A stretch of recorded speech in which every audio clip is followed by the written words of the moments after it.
Whether traveling for business, pleasure, or definitely not pleasure. Wow, that guy looks bummed. Anyway, chances are you'll find yourself in one of America's transit hubs. Delayed, tired, hungry. I mean, you could roll the dice on some newsstand sushi.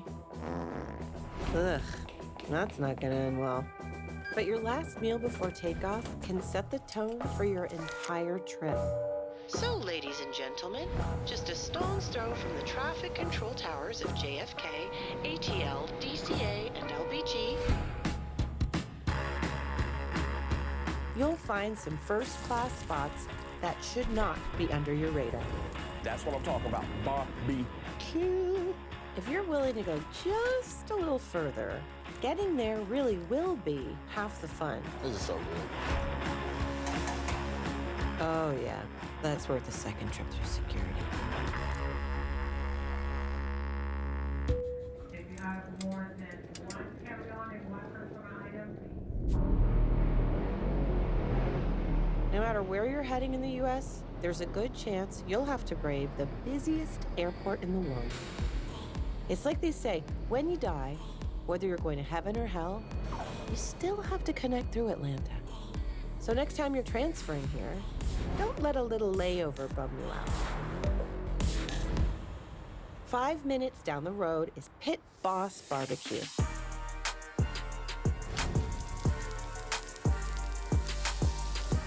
Order for Alex. You're welcome. This low-key spot is popular with everyone in the airline industry, from mechanics to pilots, who all make a beeline for brisket and the sweet, spicy, smoky Q in between shifts. Have mercy, lemon pepper. You know, a lot of people don't know about Pit Boss. They hear about the other places. It truly is one of the best kept secrets of Atlanta that people don't know about, but they're learning. Meet Edward, or as some people call him, ATL Uncle Bernie. You know what I'm saying? I'm here for my peoples all day, every day, 3 times on Sunday. Show me some love. He's been working as a skycap for the airlines for the past 20 years. Travelers often ask him, where's the good barbecue? I'm glad you asked that question. Right up the street, you'll smell it. Down home, you definitely can taste the goodness. My favorite stuff is the wings and the brisket sandwich. Bar none, that is bomb diggity. Looking like a snack.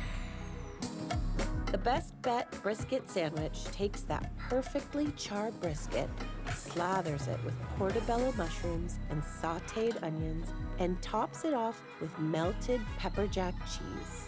It's so good, it'll make you sing. Spicy brisket.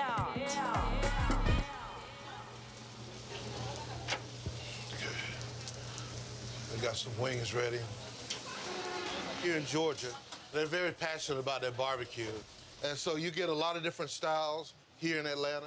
But when you say barbecue here in Georgia, it means pork.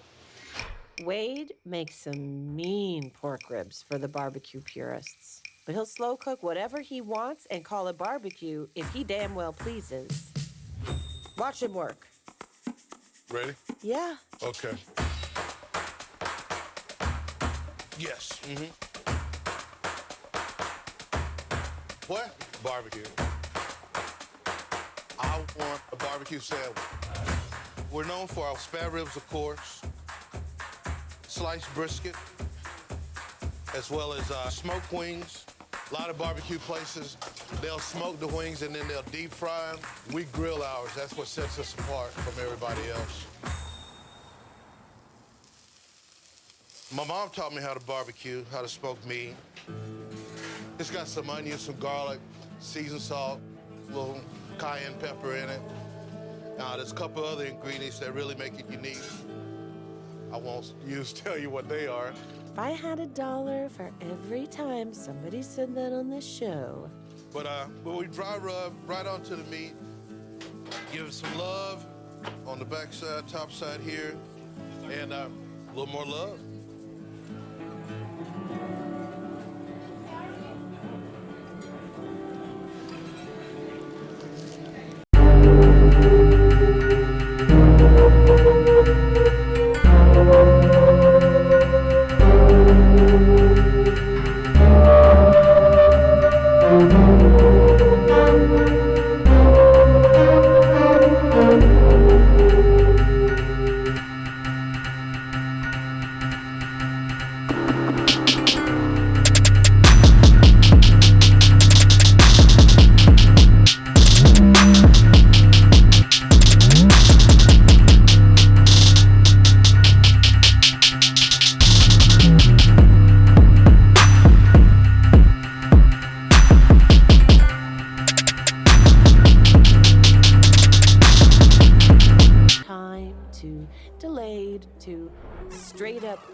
insult?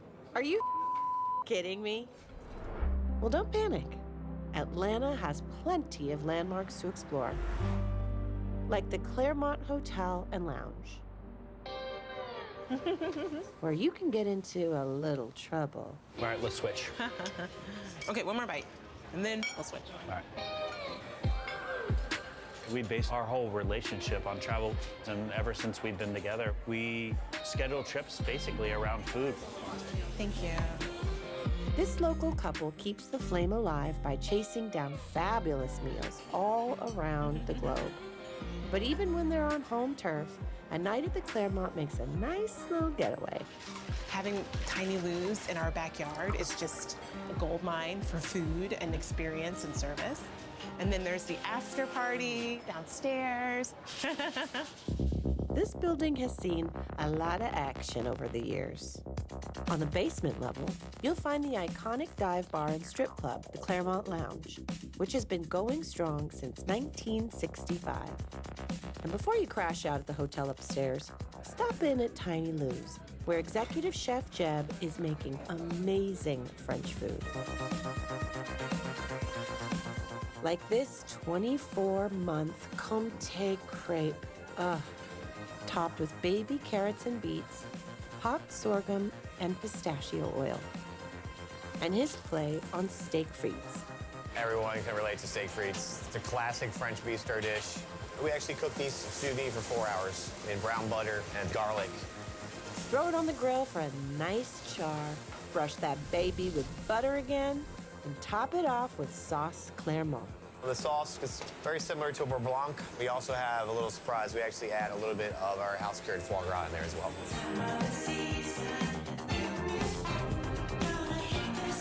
Steak frites is it's a classic. You can never go wrong with steak Yeah, frites, right? you can't go wrong with it. Those fries are seasoned wonderfully. I didn't say you can. Am I sharing? There you are. Robert, you cannot forget the desserts. If you saved room for sweets, and you did, didn't you? Claudia is your girl. This rich beauty is called the Royale.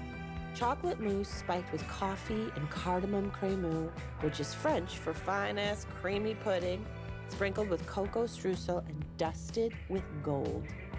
She also has a dessert dedicated to a Claremont Lounge legend. Blondie is a dancer downstairs, so we named the dessert after her.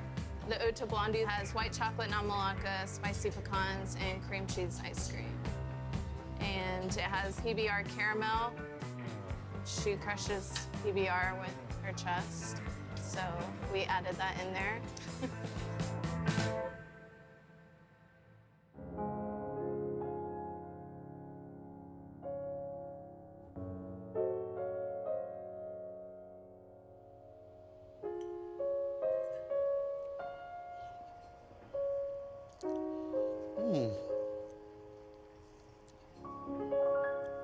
Who would think PBR can taste so yummy? Chandra has been working down in the lounge with Blondie for the past 30 years, and she's taking just a minute to indulge before her shift behind the bar. Oh, Mom. That is very decorative. The Claremont Lounge is a very unique place, very unique. It is an adult entertainment place. We have all type females, you know, whether they're, you know, in their 20s, their 70s, just female rent, female owned. Blondie, she was popular with the college kids during Pledge Week. One day just picked up a PBR can and put it between her breasts and crushed it, and that was the beginning of her history. I really like this. Take me not to go. Be like Chandra and take a dessert to go too, unless you like those dry-ass biscuits they serve mid-flight.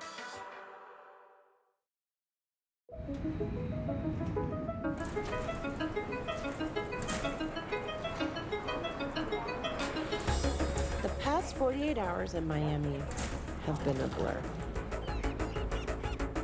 Visiting Grandpa and completely destroying him at Domino's. Sorry, Gramps. Spending a morning trying to get parrots to say swear words, Come on, say it. Listening to that Pitbull song about 300 times? Uno, dos, tres, cuatro. It's been exhausting. Luckily, you're smart enough to have booked a late flight, so you can squeeze in an epic brunch and cruise through the security line, buzzed and unbothered.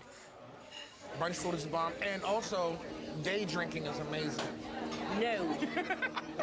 No. The purpose of brunch is to keep last night going. See, I don't go out last night. Yeah. Having to wake up and go to brunch, that's something different than being like stumbling, oh, let me go to brunch.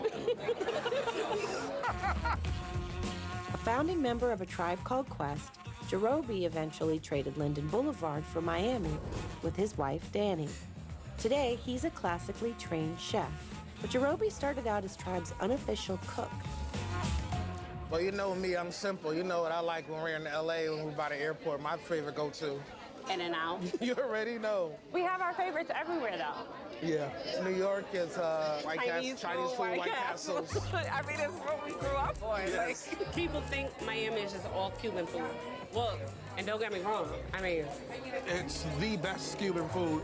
What I'm just talking about on the skill level with all these bomb-ass chefs out here. I had no idea. Miami is one of the greatest food cities in the country. But if you only have time for one stop on your way to the plane, Eating House is kind of like the magic gum from the Wonka factory. All of the flavors of the city jammed into one serious breakfast.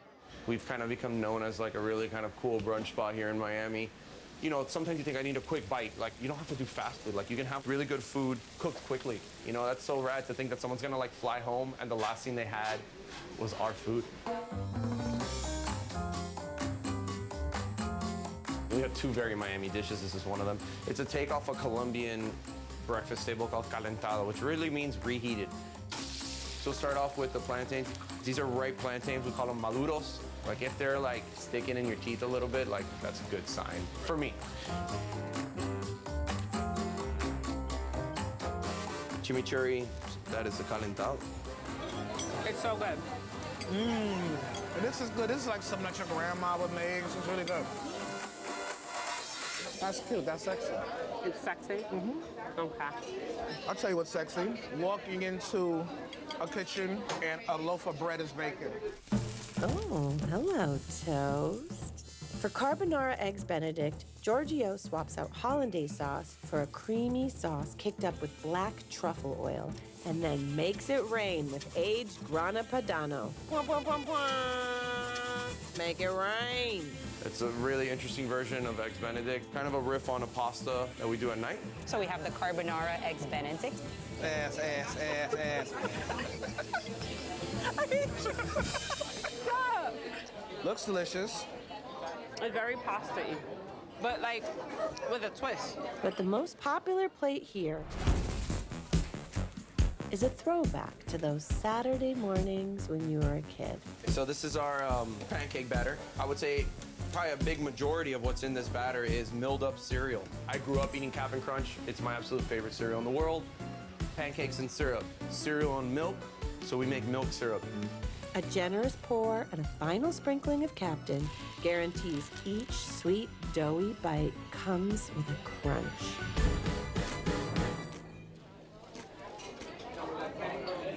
It's amazing. Here.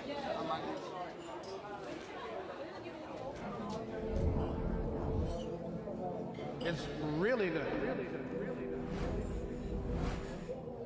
Yes, yes, yes, yes, yes.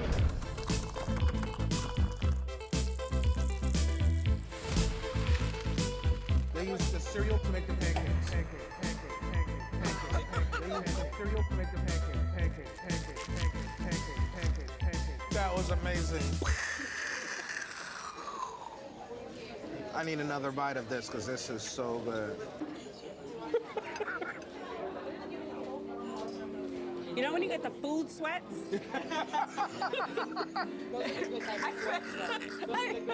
I feel like my whole face is just getting red and sweaty. I'm getting the food sweats now. Cheers. No, I'm not cheersing for that.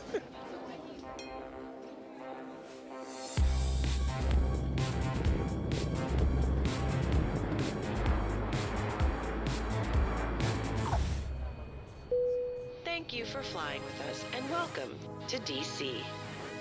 On a quick trip to DC, whether you've been exercising your glutes on the longest escalators in the hemisphere or exercising your First Amendment rights, eventually, you're going to want a break.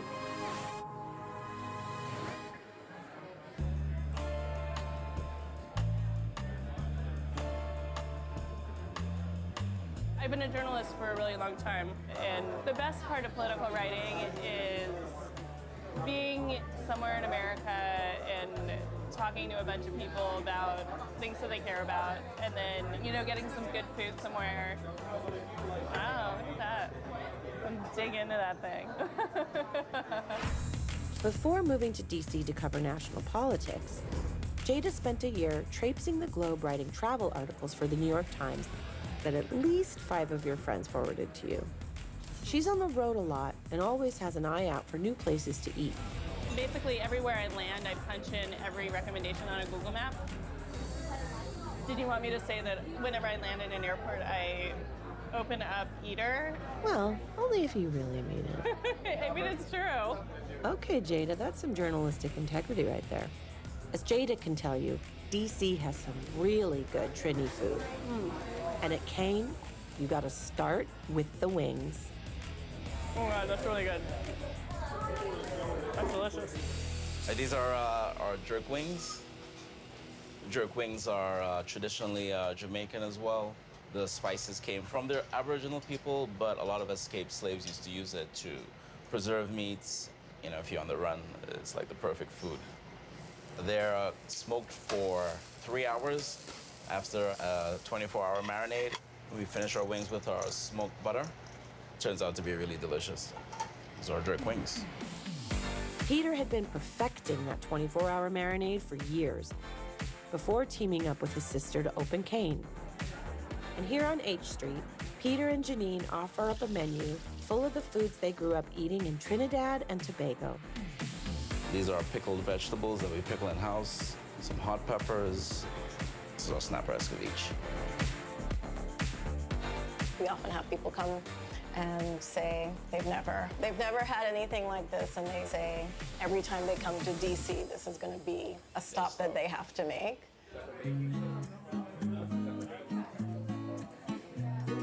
The Cane Sour, which is a new cocktail. This drink is really centered around Angostura bitters. So that's a new addition to the rum flights, which a lot of folks like to come and try with friends. Instead of waiting for the drink cart to foist over one tiny bottle of booze up in the air, dip into a flight of rum before you fly and sample these goods from the West Indies. The name Cane is a nod to all this rum they're pouring up behind the bar and to the history of the sugarcane industry. Trinidadian food became this unique entity because of the unique combination of people that made Trinidad their home. The African slaves who worked the land, the indentured laborers from India stayed there. They brought their cooking techniques, their flavors. There is sort of a style of Indian food that's uniquely Trinidadian and Caribbean, and the spice blend is just really unique. The Indian influence and those layered flavors are featured in Kane's tiffin lunchbox. These tins are still a popular way to carry lunch in India and the West Indies today. All right, guys, so we're gonna build our tiffin.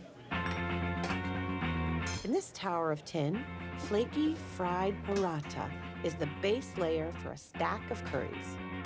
Okay, on the second floor, we've got chicken. Upstairs, eggplant and tomato chokas, and up top, slow-cooked tender beef. You know, you need to get in with the bread. Everybody has their own technique. You make the perfect bite, whatever your perfect bite is.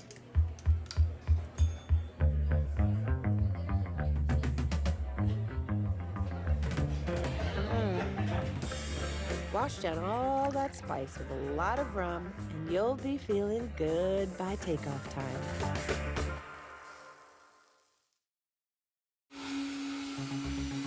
Los Angeles is known for perfect weather, laid-back locals, and one of the most chaotic airports in the country.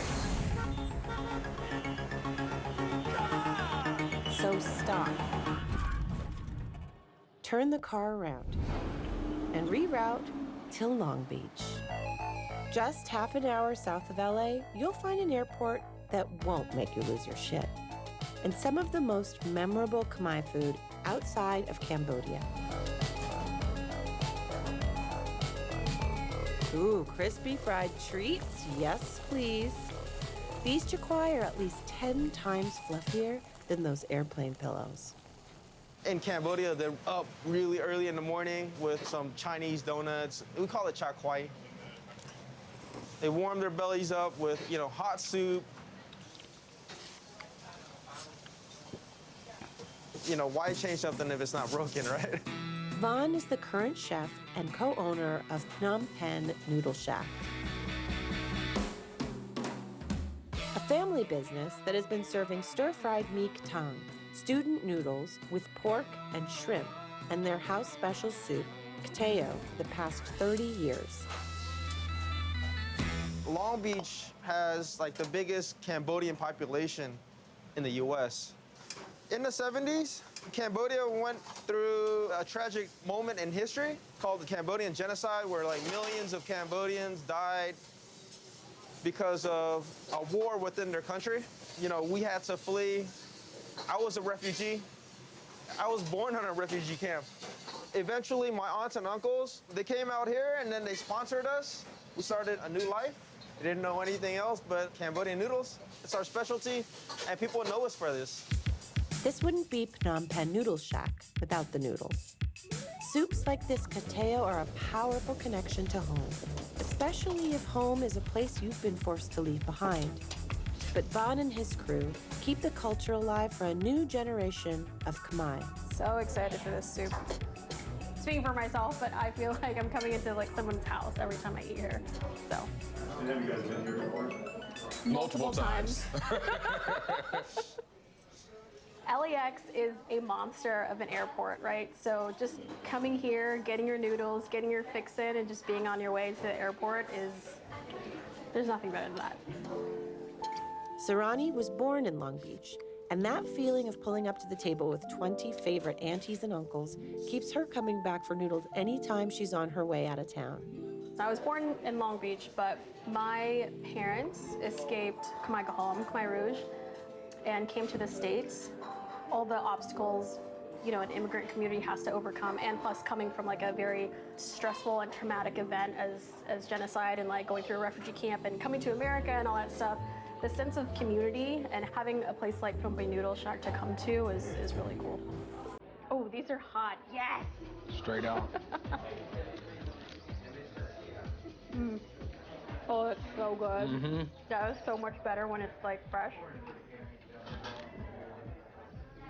Oh, man.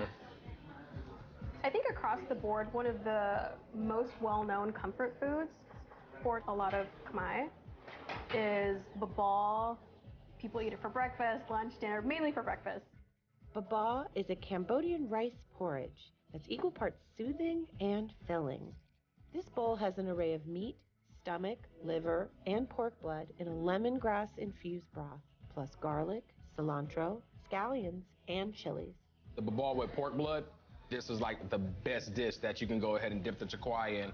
Just the way that the chakwai absorbs that, and it's golden right there.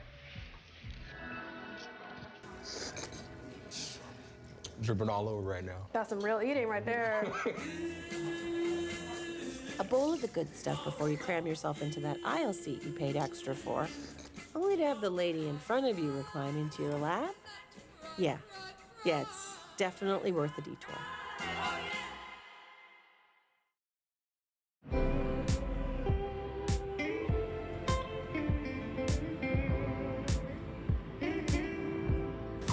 The safest bet in any airport, besides fasting, is pizza. They say even when it's bad, it's still pretty good. But you didn't come all the way to New York to settle. This flight crew sure didn't.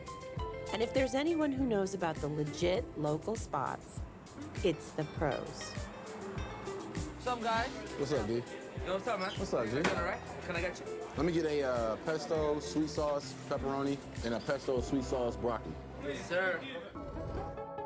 Danny's House of Pizza in Kew Gardens has a house special that's miles apart from your standard slice.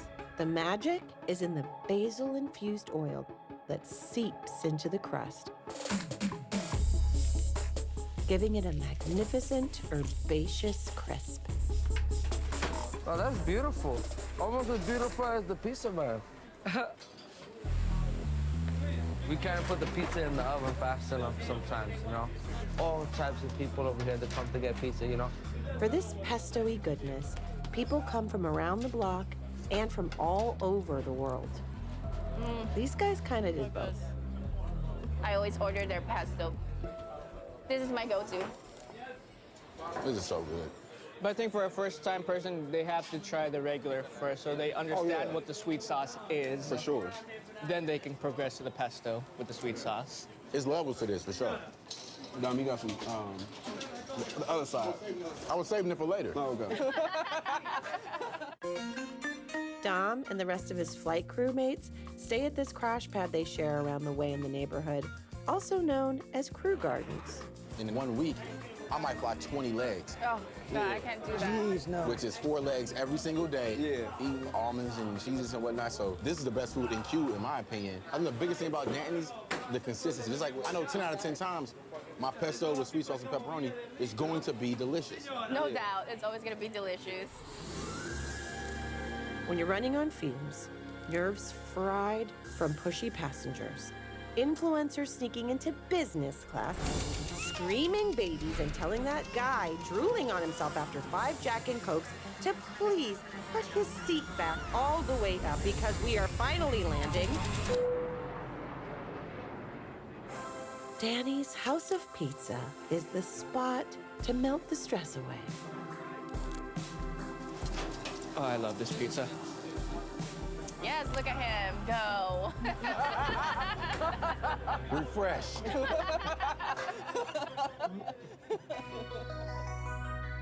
Flying is no picnic, but it sure as hell can be. With a few savvy moves to snag some of the best freaking food this country has to offer, just outside the terminal. So drop the sad and the shrink wrapped and go sidle up to some smoky meats. Give us some love, a little more love. Distract yourself from travel nightmares by hitting up a local favorite. Oh, Mom. Reroute your cab for a bowl of comfort or treat your inner child. Whether you make a big night of it or just grab a simple slice, the ideal way to fly is satisfied.